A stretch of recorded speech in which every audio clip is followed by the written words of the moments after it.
Hey guys, we are back for another week of update.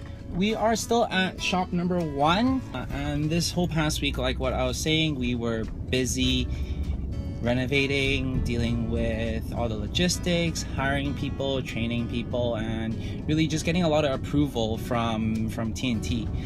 But we should be good to open up at TNT on September 1st. There has been a lot of back and forth with designers and also our contractor, and really selecting the right material for our cabinets and selecting the right people to be on board. So that is what we have been working on last week. We were also renovating the Richmond location, which is a lot of fun, and you're going to be able to see that in a bit. I've always been asked how I do what I do and how to achieve what I've achieved so far. And that's the reason why a few years back I started mentoring a group of kids who has a hustle, who has a commitment and the drive to really push forward. And I started mentoring them. And that's something that I do on the side, because when I first started on my business journey, no one was there to help me. And it felt like such a lonely road. And I've always wished there was a mentor to help me out and to give me, tips and whatnot, and that would have shortened my discovery phase by years and would make the journey so much more enjoyable and less lonely, less doubtful. Have someone to really tell you that it's okay to stumble, it's okay to not know. It's all about the discovery. So for me, I started mentoring a bunch of kids, and that's something that I still do on a constant basis. So if you or any of your friends need any business tips or need any person to bounce ideas off, definitely let me know so I can help them out. It's been always interesting to see when people receive gifts just by showing their journey online or just by vlogging and everything. And I was just thinking to myself, how long is it going to take before I'm going to get sent gifts, sponsors and whatnot? And before long, I've actually received an amazing gift from my good friend Gary and Flo. They watched my videos and they're a huge supporter. They're very, very good friends of mine, and they're amazing people. I told them about my struggles of making videos and my laptop not being able to support it. So Gary was super nice and offered me a computer that can handle all the editing work and a monitor to come with that. So very, very thankful for that. I'm gonna make sure that I make amazing video for him. As promised, last week I talked about the 3 tips to help you save money on your brick and mortar shop. Here it is. We are here today at our Richmond location. Hey guys, we are at 720 Suites in Richmond location, and I'm bringing you behind the scenes. Let me walk you through the process of what we've done so far. We have started our city permits, which took 2 months, and after we got our permits, we started demolition. And this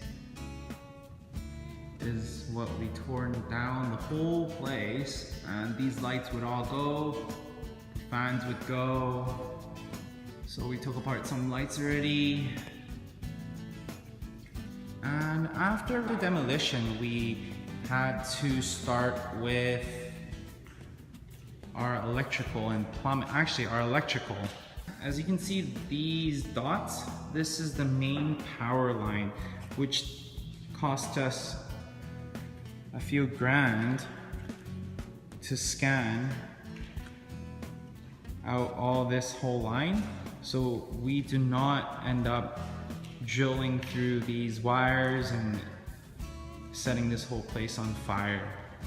So this is the plumbing. We had to actually, these are the pipes. This is going to be the new storage room. This is going to be our new washroom.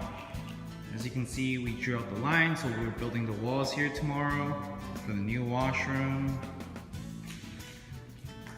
We actually had to dig up this whole place so we can install this grease trap here. We actually had to come in at 12 a.m. after working hours to do the concrete and all the cutting, because we can't disturb our neighbors. So we worked from 12 till probably around 7 a.m. cutting up everything and whatnot. And now we have all the pipes installed for our working counter. And after that was done, we had to fill the concrete back inside, and this is what we're doing. So for this coming week, we're gonna be building washroom, storage room, redoing this washroom, and we're gonna be doing some counters here. And that's about it. So one of the big lessons that we have learned with Brick and Mortar Shop is that whenever we're doing renovations, we need to account for more than 20% of the initial budget. Why do we want to account for 20% budget additional to what we have being quoted? Now the reason for that is, even for our site, we have been doing this for the past 2-3 years now. Even for our site, we are already over budget in the initial phase. Now, what is over budget? Something that we cannot foresee. The biggest problem that we have encountered is our pipes. We don't have enough water flow coming into this unit. What we ended up having to do is to change the pipe from the main unit to our shop. Now, we had to change the pipe from a 3/4 inch pipe to 1 1/4 inch pipe. Now it might seem like a really small difference, but that is exactly what is needed when we're running a shop and for us to pass the city. So just by changing a 20-meter pipe, that cost us more than $2,000. Now the reason for that is because not only do we have to pay for the pipe, we also had to upgrade the meter. That is something that is unforeseen, and that is precisely the reason why you need to account for more than 20% of your initial budget. Now, the second tip that I'm going to give you today is to always push for the deadline. Always push for the deadline. We were lucky enough to always keep calling the city of Richmond. A normal process for a permit to be approved is probably ranging anywhere from 2 months to 3 months. 2 to 3 months worth of rent that we need to pay having the shop idle like this. We can't even start renovating until we have a city permit. And because of the fact that we pushed for the deadline, we went from 2 to 3 months of permit waiting time to 6 weeks. So we pretty much saved a month to 2 months worth of rent. For a place this big, we're talking about over $8,000 that we have saved. So always follow up, always push for the deadlines, whether it be the city, whether it be your contractor. Always push for the deadline. That's going to save you some money. Now, the third tip that I'm going to give you today is always be present. Always be involved with the whole process. Always learn. So for me, when I first started, I didn't know what a grease trap was. I didn't know how long it's going to take for renovations. I didn't know demolition. I didn't know anything. But because of the fact that I'm always involved with the whole process, I've learned to communicate with my contractors. So in turn, that saves me money. I've learned not to be taken advantage of. Always be out there to learn. Even if you don't know how to do the trade, at least learn the process. At least learn what they're doing. At least learn their language so you can communicate better with them. You know exactly what they're doing, and you also know how not to be taken advantage of. So moving forward, we are going to be building the rooms here. We're going to be building the room here. We're going to be building counters here. We're going to be building seats right here. We're going to be changing up all the lighting. We're going to be installing a fake drop-down ceiling right here. And then we're going to have some decor here. That's what it's going to be looking like moving forward. So here you go. Those are the 3 tips that you need to know to help you save money when you're building a brick and mortar shop. This coming week, we're also going to be dealing with the TNT shop. We're going to be doing some final renovations before we hang up the signs. We have to get final approval from TNT.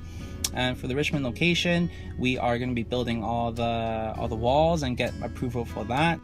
If you enjoyed the journey, if you enjoyed the tips, if you find it helpful, if you want to see me and my struggles, please subscribe. Please share it with your friends. Until next week.